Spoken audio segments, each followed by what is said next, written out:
Hello, everyone, and welcome to another episode of the Secret Origins of Mint Condition. This is another Star Trek edition, and as you can hear by my voice, I'm slightly under the weather for this episode, but Dr. McCoy has still cleared me for duty, so luckily I can still be on this episode. But luckily, I am not alone talking. I have the whole Trek crew here to help me, so in the ready room joining me is Joe.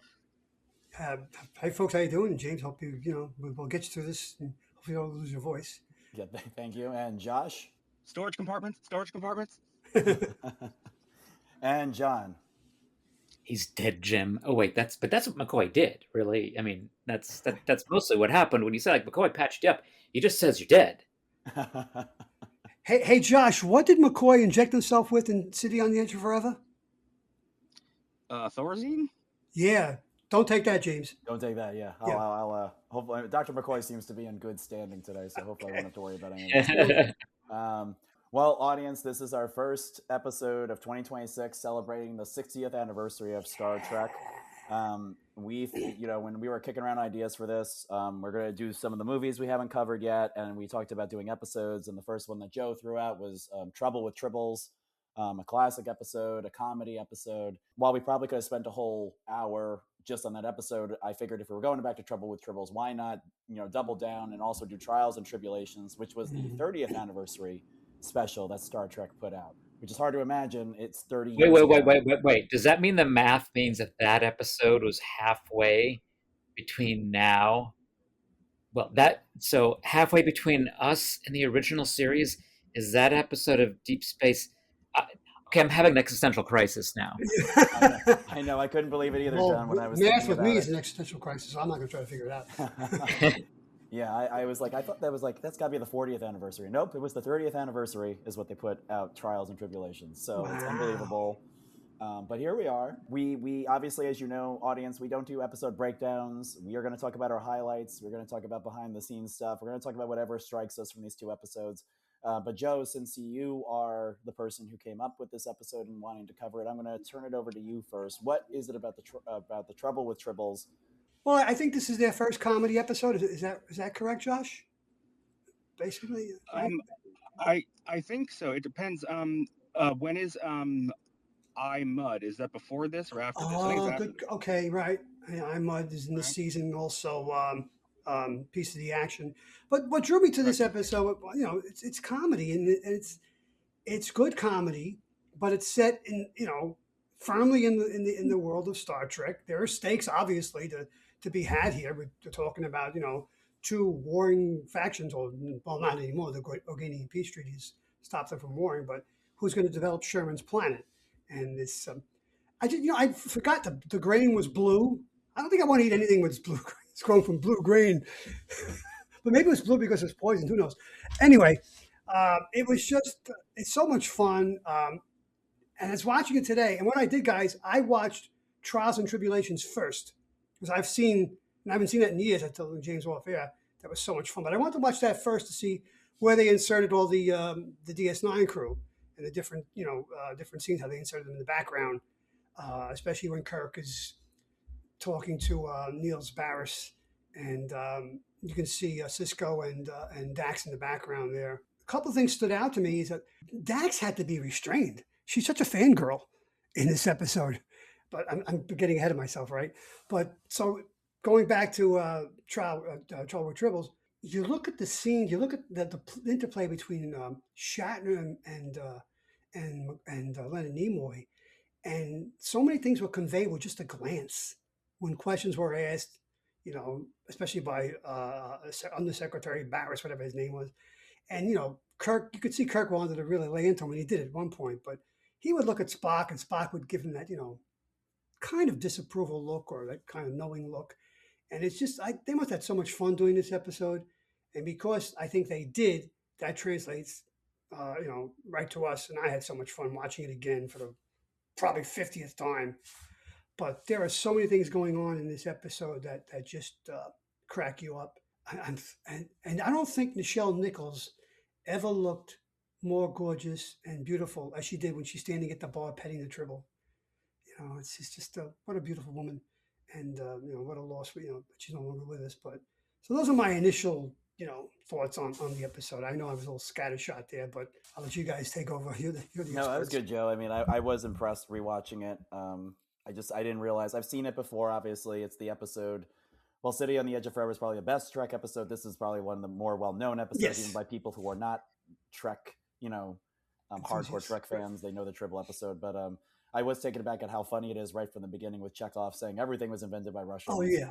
And Spock is like it's a very tiny joke, Very little joke. very little joke. But so John, did you rewatch both of them for this? And what are your thoughts on? We can just go both back to back. So since Joe did with each episode, just overall impressions and thoughts, revisiting them. Well, I've watched them both somewhat recently, within the last year, and even more recently, Trials and Tribulations, because I'd done a Deep Space Nine rewatch, and I was. I mean, this is an episode I always remember, Trials and Tribulations specifically, going back to because it seemed like it was the wild episode of Star Trek, like everybody cutting loose and being a little bit like not Federation-y, because they're on shore leave, and it's like, look what happens when the parents are away. Because even as a kid watching this episode, I remember being like, so Scotty's Scottish. That means he drinks and gets into fights because of this episode. And it was like, because that's exactly what happened. They're just there, and I just always remember the iconic scene of Kirk coming down, and wearing. I don't know if this is the first episode or not, that he's wearing his little darker green sash uniform that they've recently brought into Strange New Worlds. He's trying to be the disciplinarian captain, disappointed in his crew for starting a fight. And it was one of the funniest things to me, because I'm like, well, they started it, the Klingons started it, and so it's the Klingons. But it was sort of like let loose, Star Trek letting its hair down a little bit. So it was fun. It didn't feel like it necessarily like fit with all the ideals that they constantly talked about. But it's the 1960s. They were writing, and they had to show, something that was a little more accessible. It's a fun episode, and it's iconic because what kind of invention? Who came up with the idea of the Tribbles? This problematic a species that's adorable and does nothing but create positive vibes, but is in any circumstance completely dangerous, because you just can't stop them. It was a great thing, and like who hasn't at least at one point in their life pet a Tribble? I had one of the fluffy toys as a kid. But no, it's a fun episode. Who's the name of the commander of the station, played by the actor who was in? Wasn't he the father in it was It's a Whit 50s Bissell. show? The actor is Whit Bissell. Yeah, he's a TV. Was it Patty Duke or something? That's the commander of the station, Whit Bissell. The Patty Duke's father was William Shallot, and he's Niels Barris. Yeah. Yes. He's the undersecretary for agriculture of whatever. Right. Yeah, he was all over TV in the 60s and 70s. So when you're watching that at the time when I was a kid, when Nick at Night is also airing, and you're seeing this, it's a bit of a mind. It messes with your mind, because you're seeing the black and white show that the guy is on, which was only a few years before this, right. and when you're looking at that in the late 80s or something like that, it looks like it's from it's the way past. I mean, when you think of the 1980s to the 1950s, that's why Back to the Future felt like such a time shock, because it is a different world. But then see him in the future on Star Trek, I'm like, wait, these shows are at the same time. Finally putting the pieces together as a kid, that like, oh, this is a show from way back then. It has that aesthetic and that vibe from people who were going through that. It's finally like I started to figure out why Star Trek felt so different than the other shows of the late 80s and 90s, and what also was airing at the time was Next Generation. But yeah, I recommend this episode. Anybody who needs an easy into Star Trek, the original series, great starting point for that, because you still get the mythos. Yeah, you get this, and you're introduced very clearly to the Klingons and their role in the in the Star Trek universe. It just this time doesn't involve quite as many disruptors and Klingon battleships actually firing, but you still get to see that iconic design. Yeah, exactly. Yeah, I agree. It is like a very just like low bar to entry if you want to show somebody Star Trek. especially Star Trek the original series, you can just put this episode on, and I think you don't have to know anything except this is the show. Just watch it and see what you think. Yeah. Josh, like, I don't know if you recently rewatched these episodes, but what's your overall thoughts and impressions? I did actually rewatch them, and I also rewatched um, the sequel to this episode in the animated series, More Tribbles, More Troubles.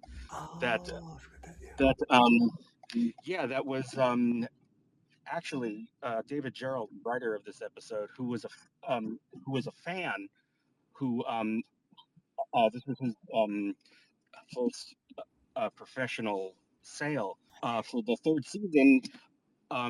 He pitched an idea for a sequel to the Trouble with Tribbles, called More Tribbles, More Troubles, and Fred Freiberger, the executive producer of the third year, turned it down because he didn't think that Star Trek was a comedy, but then he used it again for the animated series. Something really interesting that the contrast between, I think we can see that this is one of the most well-known, well-loved episodes of the original series. It's iconic. It's one of the few individual episodes that has sort of penetrated pop culture. It's like people know Beam Me Up Daddy, and they know Mr. Spock, and they know uh, Tribbles, or at least the photo of Captain Kirk's head poking out from Pilot Tribbles. And it's ironic because Gene Roddenberry, he did not like this episode, and neither did uh, uh, Bob Justman, the line producer at the time. I do think it's sort of interesting, given all the conversations we've been having recently regarding Strange New Worlds and how much comedy, specifically how many episodes of that show are overt comedies. Um, and I think it says something because, James, I think you said this is probably the most well-loved episode of the original series among non-fans, and I think that's probably true. And I think that, like, crowd-pleasing accessibility, I think, is probably a little of what they're going for with Strange New Worlds. The problem is that I think that the only reason the comedy worked is because it's normally not a comedy. Right. So, and the other thing, real quick, that I sort of noticed when I was rewatching the original episode was it kind of struck me that this episode sort of um, feels like it was written from a fan's perspective, and by that I mean like what viewers of the show were picking up on and deciding what Star Trek was. This is sort of one of the few episodes that really embodies all of those things. I mean, first of all, you really get the sense that I think this is one of the only episodes of the whole series that where you could argue that it's an ensemble show. Like every single character has several scenes where they are the focus, and they sort of have a moment, and you sort of get the impression that you know this really is a family, and also the idea that the A plot of this episode is about this simmering Cold War, geo-galactic relations or whatever, from things that were previously established in older episodes. So it's sort of like the fan tendency to sort of latch on to things that are established about the world, and then be interested in exploring that. So it's like there's even a reference to the Organian peace treaty, which was the plot resolution of an episode of the previous season. Errand of Mercy, And yes. Yeah. right, and it's sort of like, yeah, like I just very much felt like it's like a viewer of the show who's like, okay, Spock is like this, Scotty is like this, Chekhov is like this, and that's what they wrote, which I thought was very interesting, because again, it's like, uh, it's almost like a greatest hits of what the original series is, uh, contained within one episode, and I don't think you really ever see that. So that's what struck me. The other thing also on that is that I think it's instructive that the creators and producers of the show uh, didn't like that it was a comedy, because probably when you're creating a show and it's science fiction and you're making everything up, you really want to make sure um, that it's taken seriously. And I think it's only a fan who already sees this as like a fully formed world that already exists, and they're the ones who sort of have the confidence or the security or even the desire to be like, well, I want to see what happens when they get silly. Mm. Yeah. I don't know if that makes any sense. Yeah, no, that makes sense. I mean, it's sort of like the template of what makes Star Trek 4 work is in this one. It's like it's comedy because the situation the characters are in are funny, and Kirk is a little bit I don't know. He's like he's the straight guy. Like he's sort of the straight guy and the funny guy at the same time. You know, when he's like, what, the quadriticale. Like, am I the only one who doesn't know about this? And Chekhov is spouting it off, and Spock is spouting it off, and when we talk, John, when you mentioned the scene of like he's trying to talk down to his crew and Scotty, like, he's not really like upset with Scotty, but he's trying to be, and it's the whole scene is like tongue in cheek, and the only thing he gets mad at is Scotty doesn't hit the Klingons because they were insulting him. Right. They were insulting Yeah. him. That scene when I watched it this morning, I realized something in that scene. Now, Josh, you just said how a fan's point of view comes along and he takes this established world and he basically he turns it on its ear to get some comedy out of it. But when Scotty's trying to explain what happened after he tells Kirk he threw the first punch, he stops in mid sentence and he goes, "Is this on the record?" And Kirk goes, "Of course it's on the record."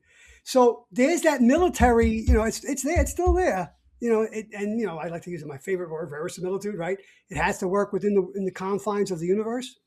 So even though you have this outrageous episode, and Kirk is not really dressing Scotty down, he's still, he's still the captain, and as the captain, this is going to go on your record, Scotty, because you started a fight when I told you not to. And of course, Scotty's elated to be confined to his cabin so he can read more technical journals. So that's the button to that scene. And it's just a perfect scene. It really is. Which is what he wanted to do in the first place. Yeah, one of the best scenes between Kirk and Scotty, I thought, ever in the series. Yeah. No, yeah, that scene, when I was watching that this morning, I was like, this is one of the greatest scenes in the show. Yeah, it really is. It was just really well acted, and you really got a sense of those characters. And there was also like a familiarity. Like, what was so interesting about it is that it like really is that that father son dynamic where there's love there, but he needs to be the disciplined man. Yeah, chain of command. The key. Yeah. Right. And actually, to the contrary, I think that Kirk, I think he is actually really mad because I think this whole episode is about Kirk. He's sort of beleaguered with thing after thing that he can't believe he has to deal with. Yes, that's a good point, Josh. And it's sort of like just another thing. Like, okay, we didn't want to start a fight with the Klingons, and my crew, and not just my crew, my chief engineer, he started the fight. Like, you've got to be kidding me. And then it's hilarious because for a moment, he's like, oh, okay, well, I get it. Because they insulted my honor and he couldn't take that. I mean, I can't blame the guy. And then it turns out, no. Yeah. I mean, we're adults here. I mean, we can take a few insults. Stand a few insults. And then he's like, well, they insulted the Enterprise. Like, well, they're a garbage scout. It's a matter of pride, sir. And then he's like, oh, my God. Okay. Go to quarters, I guess. And then Scott is like, excellent. This is exactly what I want. The gambit is paid off. Well, to pick up on that, Josh, Kirk arrives on space station K7 pissed off because he's responding to an emergency that's not real, and he's what was it, a priority A1 emergency, which means either disaster or total destruction. So they're going in, all hot and heavy, thinking they're going to be in the middle of a battle here. That the treaty's broken down, and so I think that's part of what's going on through this episode. He's seething from the beginning, and then things just get completely out of hand. So it's kind of like it's a good thing he had Spock. I mean, numerous times in this episode, Spock pulled Kirk back from saying something he shouldn't or doing something he shouldn't. But the Leonard Nimoy was so good in this episode, just with the looks, just with the asides. Um, it works on a lot of different levels. Obviously, first and foremost, as a comedy, but I think they're still true to the characters. And I like the phrase used before, the greatest hits. It's almost like a clip episode, but with a story. So, so it Well, works. I kind of want to take that thread, Joe. You set it up well for Trials and Tribulations, because you could almost say, like, obviously Trials and Tribulations was done for the 30th anniversary of Trek, as we said, and it's sort of it's a little bit of fan service. It's also a clip show. It's like taking our heroes and putting them in a clip show. Yeah, exactly. And I think it's done very well. As we were saying just before on the mics went hot, I mean, it was fun just watching DS9 again and seeing those characters back there. But I think it's Trials and Tribulations is a lot of fun. I think it pays a lot of respect and homage to it. It does introduce the idea that's I think goes even further. Obviously, in Lower Decks, it's the first time you see our characters fanboying over characters in Star Trek. Yeah. Really. I mean, some of that's carried over in Voyager, with Paris and maybe Harry Kim and stuff. But this is like them actually saying Kirk was a legend and Spock was handsome, and it's and the ship is so iconic, and it's our characters in the future are living with these heroes, and so it introduced that element into the Star Trek universe. But John, I'm curious, what are your thoughts when you think about Trials and Tribulations now? Now, it's similar to when I first saw it. I thought it was great. Not fan service; it was just a great fan project for the fans. When it aired, it was a decent episode of Deep Space Nine to begin with, and I was technically awed at what they did. That was it was impressive for 1996 to really look at how well they put the main characters of Deep Space Nine into the footage of original series. The benefit from the fact that the original series was filmed on high quality film, so they had a lot to work with there. But seeing it, the lighting was good. I mean, like it didn't look like you were just sort of like photoshopping them in. They clearly did a lot of work on this. So from the aesthetic standpoint, it worked. Getting the costumes, getting the uniforms to look right. I mean, that must have been a Herculean task, and a real labor of love. So I was very much that. And the story, as good as anything else. I always took away from that. I love more than anything else the time agents. Oh, when they come in. And you've never seen a pair of more dour looking people. You're like, this is the future? Does anybody have fun anymore? That was sort of my feeling with that, because they're just going back to chastise, Cisco and crew for going back in time and intersecting with the original series. But then it being like, oh, but then there was Kirk, and he was the real time temporal headache, always mucking about with time travel.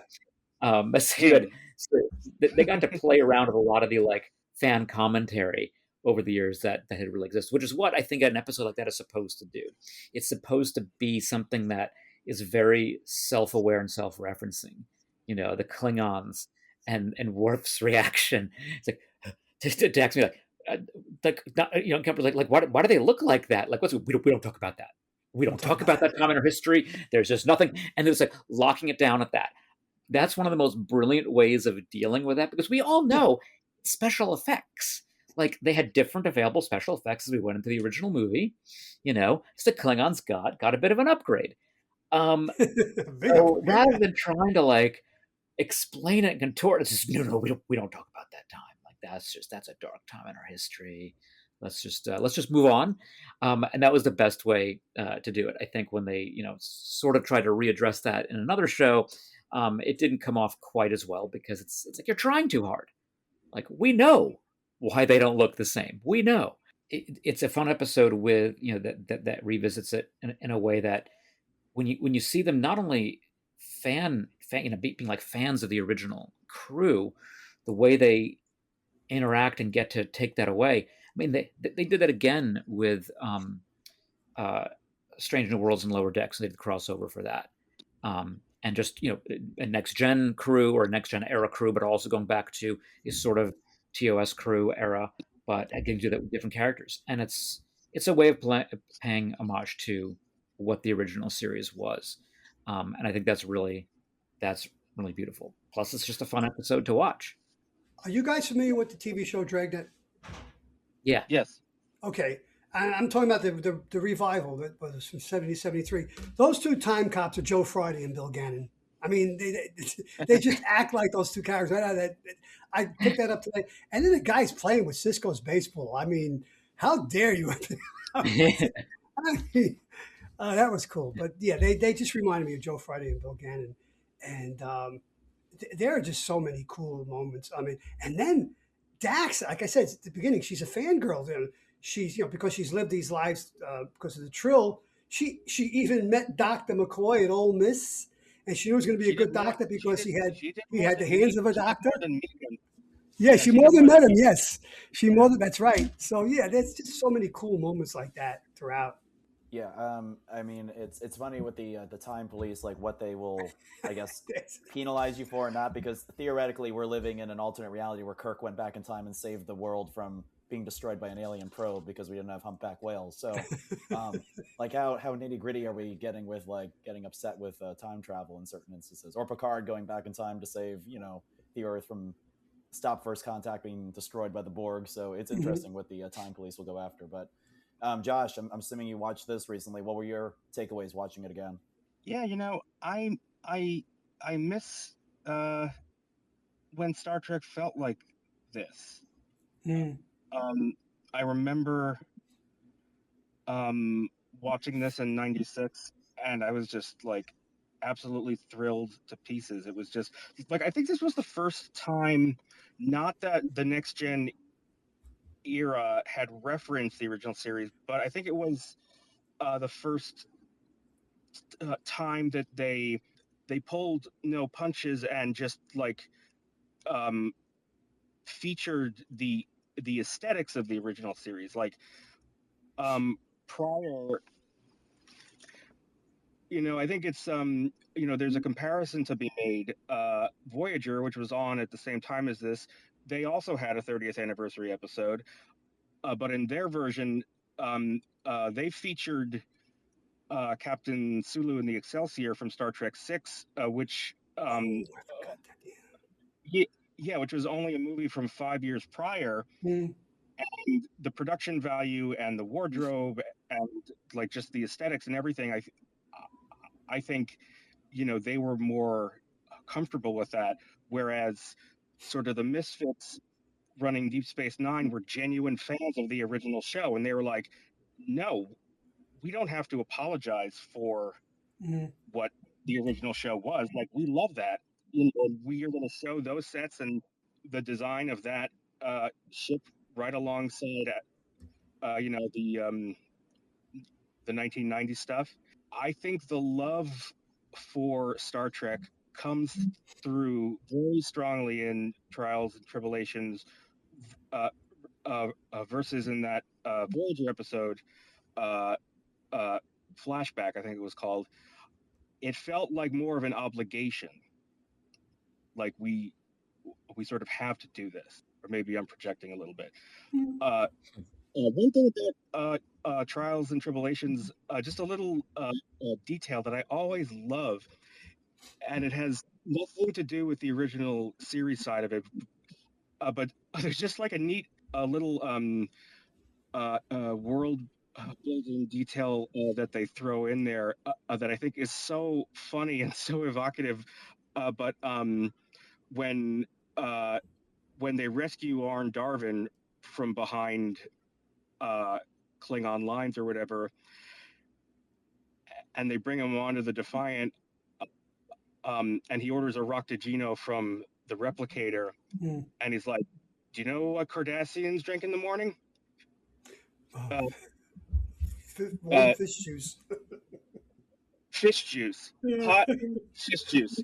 It's like, of course, they're they're like reptilian. I mean, that makes complete sense, and it's also disgusting, but so believable.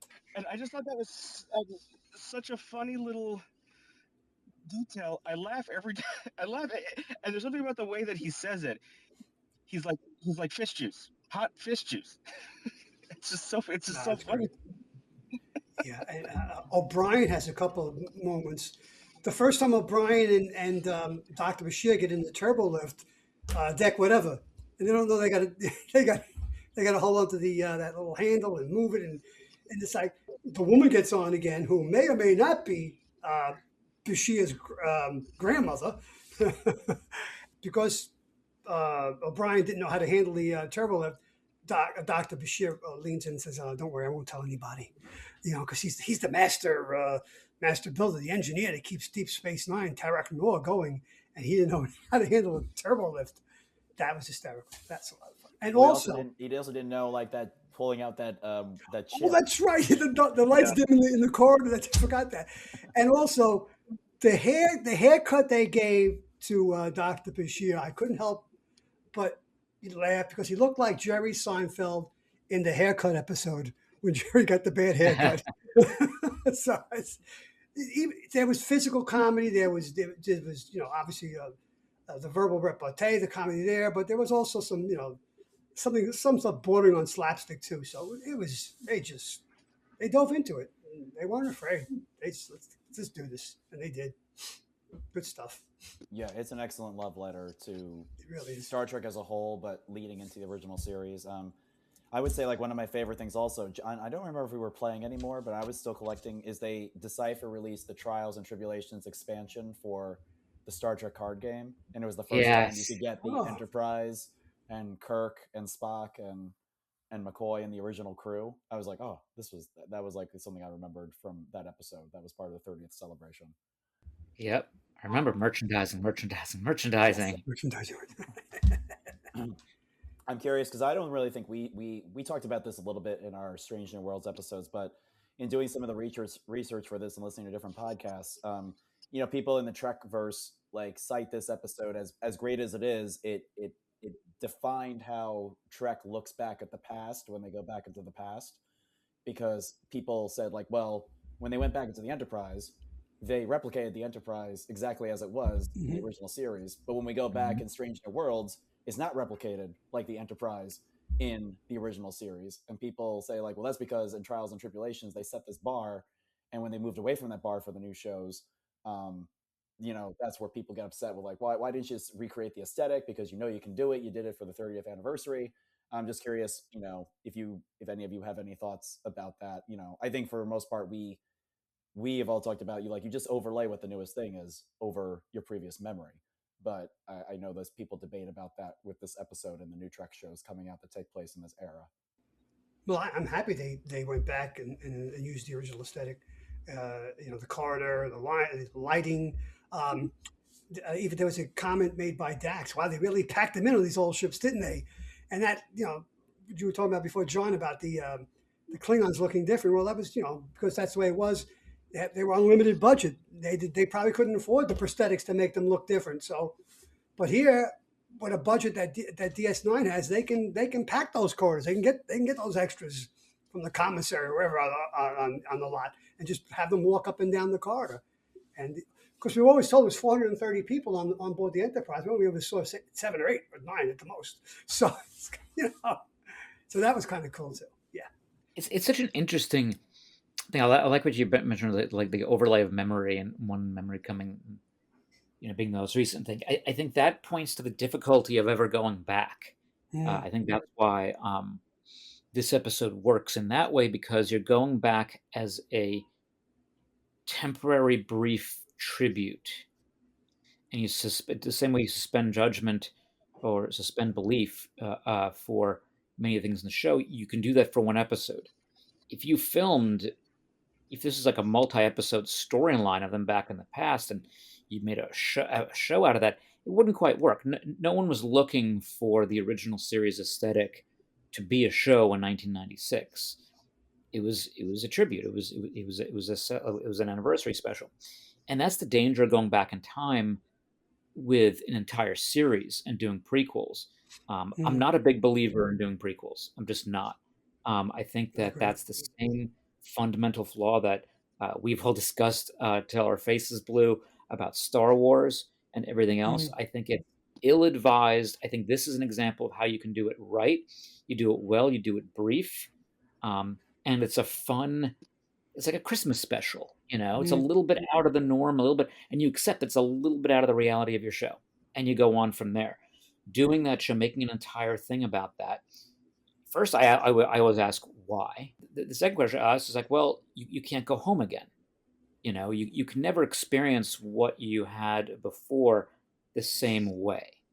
So this was very much an episode of Deep Space Nine, completely reskinned to look like the original series because they were literally themselves traveling back to that era because they needed to. It was not let's redo that show. It's let's go back and explore that era ever so briefly, like we're historians or something. So that works. As much as I love Stranger Worlds, I think that generally speaking, it's a mistake to do prequels in almost any way, shape, or form. You can do sequels with the cast who are aged. You can do that because that's why I think the movies work so well. You have Kirk's midlife crisis. You have the characters all dealing with getting older, but also the good and the bad that came with that, and their development, and what it's like to be an admiral or have Sulu now have command of his own ship. I mean, those were fun things that you explored sort of as a progression of their lives. It's always weird to be like, okay, let's go back now and imagine them as teenagers or early 20-somethings and find somebody to look like them. Again, with the exception, Carl Urban as Dr. McCoy, flawless. I don't know how you take one of the most ripped actors there is and make him look like McCoy, and he even embodied that, which is one of the best things. And that's fun, but again, you ask yourself, why? This episode answers the question. You do it out of tribute, you do it out of, because it's a celebration, and then you're done. You're not living back in the original series era. So I appreciated how they did that, because then they are at the end of the episode. There they are dealing with the future temporal agents, and and bring back the aesthetic of Deep Space Nine and being like, "Yep, wasn't that a trip?" So this is the kind of episode I advise them to do, the same way that I think the Strange New Worlds Lower Decks episode really nailed it, because you're doing it in a way that brings you directly into the other show's world. And I guess animation can do a lot of that, because the animated show for both obviously Lower Decks and the Star Trek original series animated show, which I watched a few times. Josh, can't believe you went back and watched the Tribble episode. That's brilliant, because I had not even remembered that. And there you were, like, to watch it now. They grabbed the same aesthetic and feel watching that show as a kid. That was Star Trek. Like, that was still Star Trek. I didn't feel like it just was, okay, it's like, you read a Star Trek book versus watching on TV or something like that. It was just, okay, it's a different medium, a different thing, but because they had the voice actors and the writing was very similar, it was still Star Trek, the original series. No, definitely, yeah. What's interesting that just occurred to me, and I hate to bring us there, but it's the same relationship that seeing the bridge of the Next Gen Enterprise in season 3 of Picard had to the sets of the modern era. It's the same number of years, and similarly, it's aesthetically not jarring necessarily, but it is aesthetically very distinct. Like, it was very clear. Okay, this is from another time where the design sensibility is completely something other than what it is now. And I think, with both of these examples, you need to be completely faithful to what the original design was, rather than like reimagining it, because otherwise it completely defeats the point of the exercise. If you have to explain to somebody what they're seeing is actually that the same thing as that thing that they loved, then you lose the effect completely of seeing the thing that they love. Whereas a show like Strange New Worlds and even the JJ movies, where it's sort of a reinterpretation with a nod to some of the general aesthetics of the original. I think one of the um, things that separates them is that I think the JJ movies um, and Strange New World and Discovery, frankly, are sort of uh, readapting and therefore reinterpreting material in a way that, like, a Batman movie is sort of reinterpreting the the canonical elements of the original.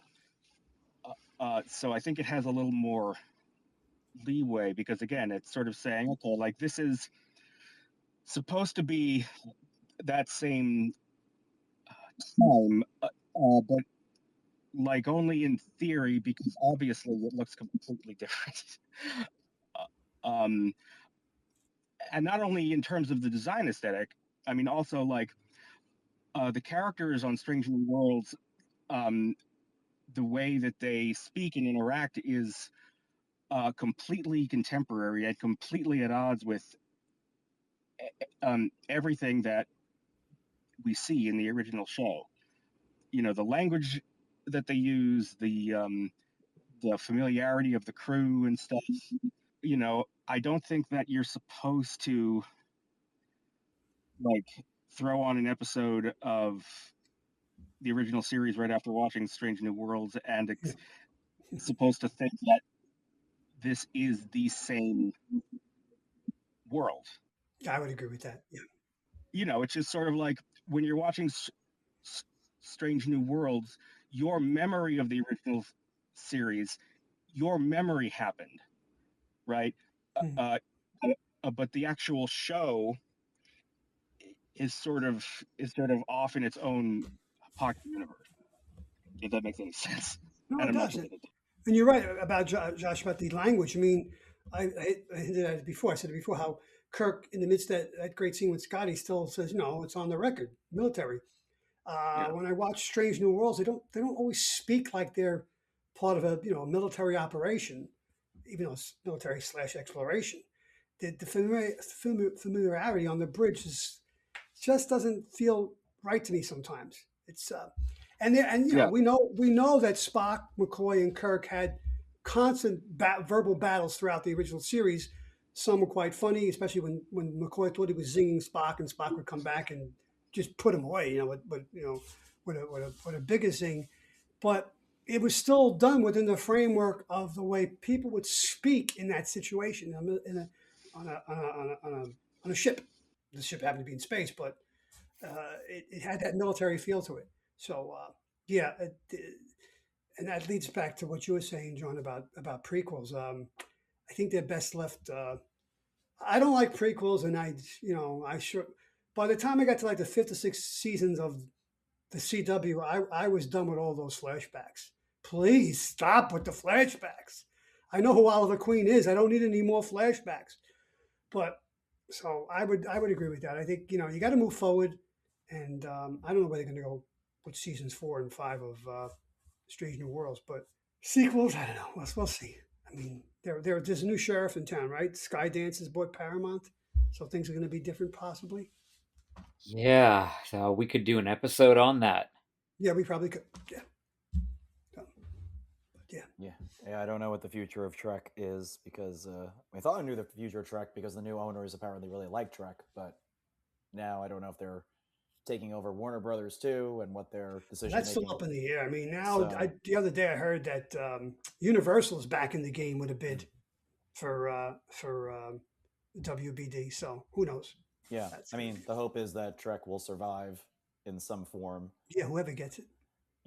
and I mean, I know we're getting Starfleet Academy next, but I don't know what's after that, and 2 more seasons of Strange New Worlds, and we'll see what happens after that. I guess, Mhm.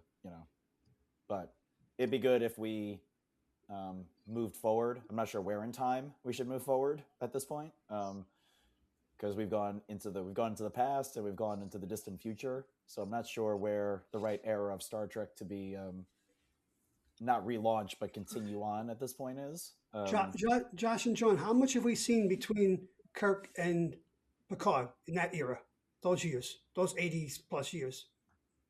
Have we seen much of that? Not much. I mean, that's the That's where they Enterprise go. B Yeah. and C. And Okay. we obviously get the Enterprise B at the beginning of that ship's journey in Star Trek Generations, um, and not much else. We obviously know what happens to the end of the journey for the Enterprise uh, C, Mm-hmm. and I don't remember the timelines. Oh, I was wondered, like, I guess there was a gap before the Enterprise D was traveling the stars. There wasn't an Yeah. Enterprise in space, so you really have a somewhat limited time frame of closer to 60 years Mm-hmm. to talk about. That could be an interesting. That's something I think is really interesting for novels to explore, and I'm sure I wouldn't be surprised if many have. I just don't know about them. So like I know were some on the Enterprise C actually. So that's something that could do.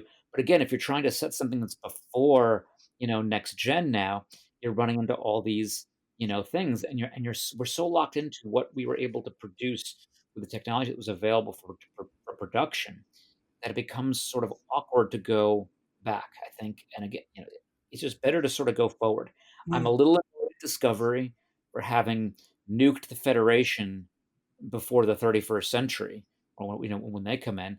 And I know that was like their story, but it's like, oh, it almost retroactively makes doing anything before then impossible. That's Because a you good point. have in the back of your mind, well, whatever they do here is for naught because it all falls apart due to somebody psychically screaming and blowing up the dilithium of the galaxy. Like that's something I also think was not done thematically very well because it didn't leave them any room to do anything in the middle that I think would feel right or feel good.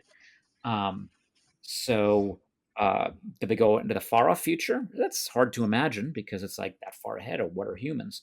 But I would personally like to see something that picks up after Picard. I think that's Yeah. a reasonable Mm. time frame. Obviously, there was a lot of talk and rumors about them doing that. It hasn't come to fruition, but I think that would be a fun time frame to do things. Yeah. I mean, Something. as you put to your point, John, they've Star Trek has canonically backed themselves in the corner because there's no prequel time that's safe anymore.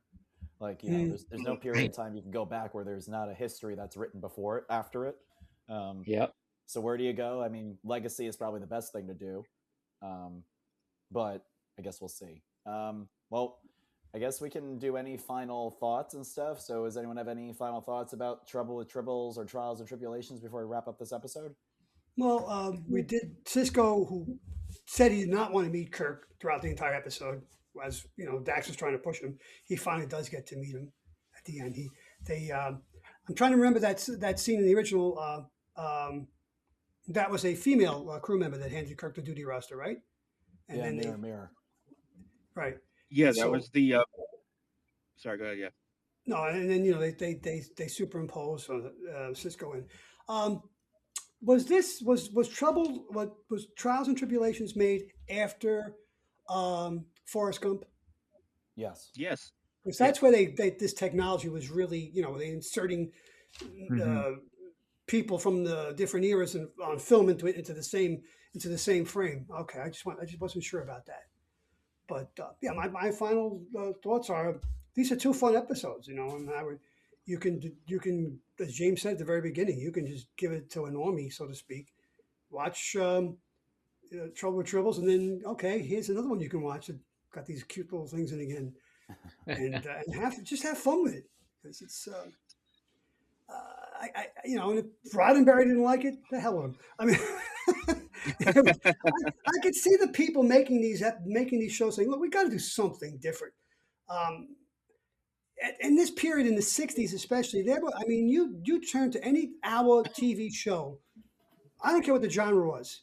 There was always a comedy episode. Now, Wild Wild West was basically comedy or absurdity, But as the years went on with Man from Uncle, there was more comedy. There was comedy episodes of Bonanza all the time, usually with Little Joe and Horse because they worked so well off each other. There were even some comedic episodes of Gunsmoke. There's nothing funny about 1875 on the dusty prairie, Kansas prairie, but they found a way to, So, yeah, I gotta imagine somebody must have said, "Look, we gotta let our hair down." And I'm so glad they did. So, yeah. I'll stop. No, you're good, Yeah, Joe. I'm glad they did too, and I think, and in Roddenberry's shoes, I understand not liking it. And he played a very important role in determining what Star Trek was. I don't know, sir. You know, in terms of this episode being a good one to show quote unquote normies, I have a case study. I was watching this, and my daughter walked in the room, and she wanted to watch something, and I said, "No, no, no. I only have a few more minutes of this," and so she grudgingly let me watch it. But she sat down and she watched it, and then at the end, she was like, "But where did they send the Tribbles?" Oh, Jesus. So, Oh, my goodness. so when I explained to her, well, they sent them over to the Klingon ship, and the Klingons don't like Tribbles, and Tribbles don't like Klingons. And then she went, "Oh, that's really funny," and I was like, "I know." See? It is. So I think it's important that you have some episodes that make your whole universe accessible to even a 4 going on 5-year-old. Yep. Excellent. I love that story, Completely Joe. agree. Thank That's you. great. Listening audience, thank you for joining us on our first of the 60th anniversaries of Star Trek. There'll be more episodes ahead. I don't want to say what they are, but most likely, you're going to enjoy them. At least we will. So obviously, if you have thoughts about Trouble with Tribbles and Trials and Tribulation, please put them in the comment section of however you're listening to this. And we thank you for listening, and we will talk to you on the next episode.